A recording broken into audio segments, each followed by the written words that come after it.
João capítulo 3, versos 45 e 46.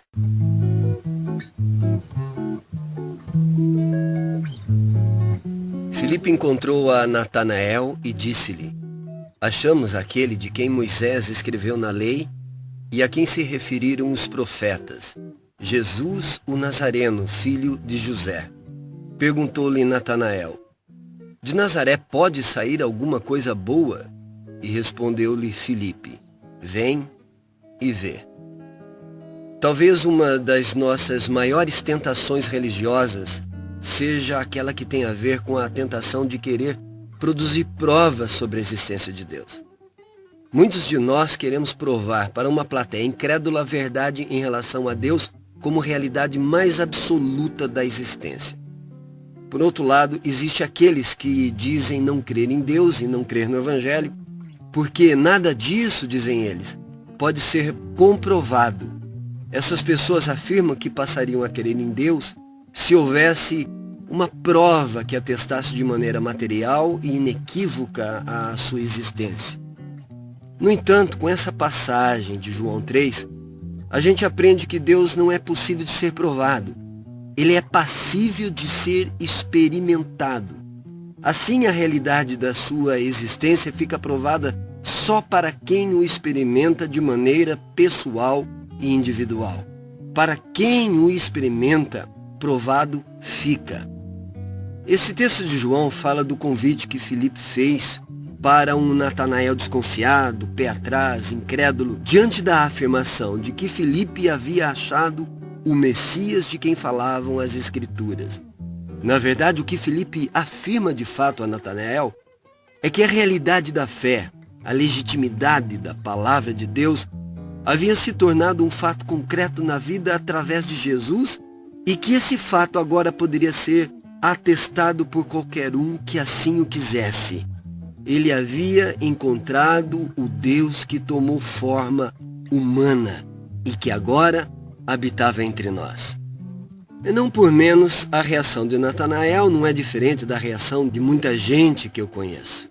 Ele ficou desconfiado, demonstrou descaso, achou aquilo uma grande furada.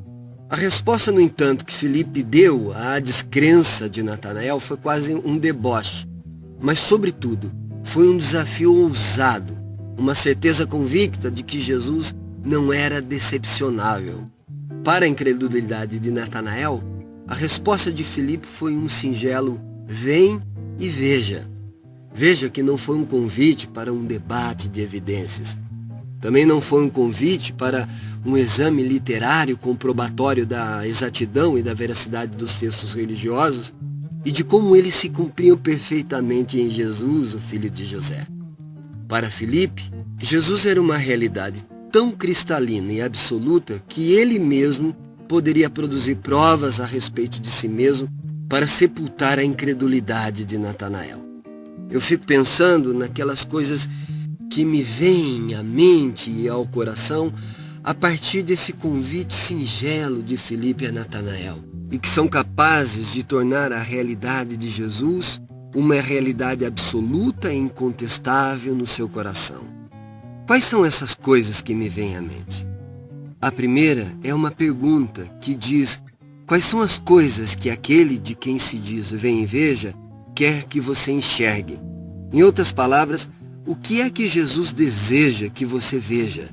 Eu posso afirmar que são ao menos 4 coisas. Primeiro, ele quer que você veja que quem o vê enxerga a si mesmo.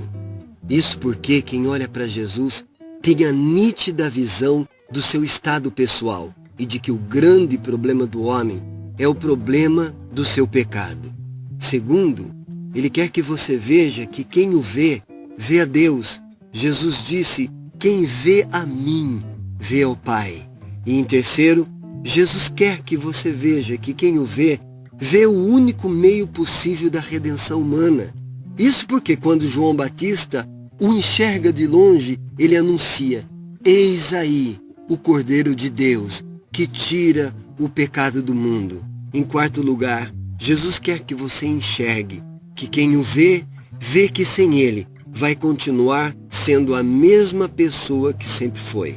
Jesus disse: sem mim nada podeis fazer. Sem Jesus, o homem não pode mudar a si mesmo. Sem Jesus, o homem não pode alcançar perdão dos pecados. Sem Jesus, você não pode alcançar a salvação.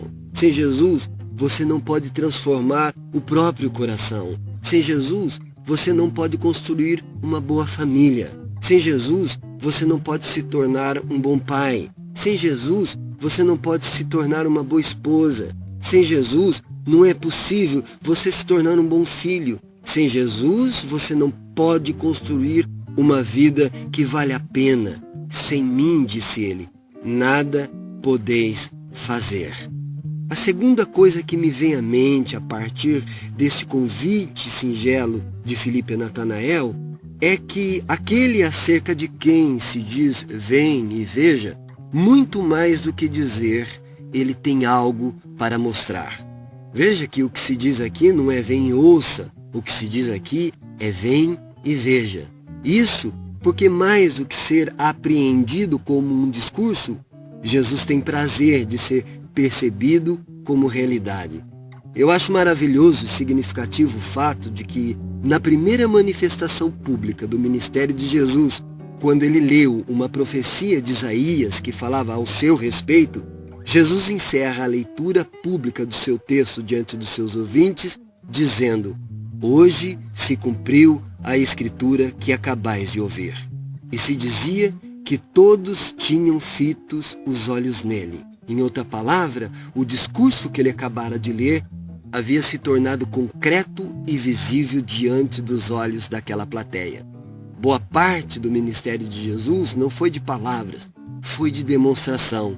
E é por essa razão João ter dito a respeito de Jesus: e vimos a sua glória, como a glória do unigênito do Pai. A terceira coisa que me vem à mente, a partir desse convite singelo de Filipe, é a seguinte: aquele a respeito de quem se diz vem e veja, é suficientemente capaz de provar quem ele diz ser. Ouça bem, não é o pregador que prova se Jesus é real ou não. É Jesus quem se prova a si mesmo. Não é o argumento que nos faz enxergar quem é Jesus. É ele quem se auto-revela ao coração humano. Ele diz: aquele que me ama será amado do meu Pai, e eu me manifestarei a ele. Os argumentos podem convencer a mente, mas é a ação exclusiva e direta de Jesus que pode desfazer as fortalezas do coração. As palavras podem orientar o caminho, mas é só a demonstração do seu poder que pode transformar o coração do homem. Agora preste-me bastante atenção. Como você pode experimentar no seu coração o fato de que Jesus não é um mito, não é uma lenda e nem tampouco uma criação inverossímil da mentalidade religiosa que deseja apenas impor as suas ideias? Como você pode comprovar de maneira irrefutável que Jesus é real e que ele pode passar a fazer parte viva da sua realidade pessoal? Em primeiro lugar, simplesmente aceitando o convite que diz: vem. Diga a ele: sim, Senhor, eu quero te conhecer. Em segundo lugar, acolhendo tudo aquilo que ele quer que você enxergue. Que você creia que quem vê Jesus enxerga a si mesmo. Que você saiba que quem o vê, vê a Deus. Que você creia que quem o vê, vê o único meio possível da reconciliação de si mesmo com Deus. E por fim, que você saiba que quem o vê, vê que sem ele, você vai continuar sendo quem você sempre foi. E em terceiro lugar, você pode experimentá-lo se abrindo para o fato de que aquele que diz vem e vê, ainda tem muita coisa para lhe mostrar. É por essa razão que as Escrituras dizem: coisas que os olhos não viram, ouvido não ouviu, e que não subiu ao coração humano, essas são as coisas que Deus tem preparado para aqueles que o temem. Você hoje pode iniciar uma jornada com Jesus que irá lhe revelar, dia após dia, a vida e vida com abundância que ele veio para lhe oferecer. Para isso, o convite é um singelo: vem e veja. Eu sou o pastor Paulo Rodrigues e este foi mais um Evangelho Viral, porque o Evangelho é contagiante.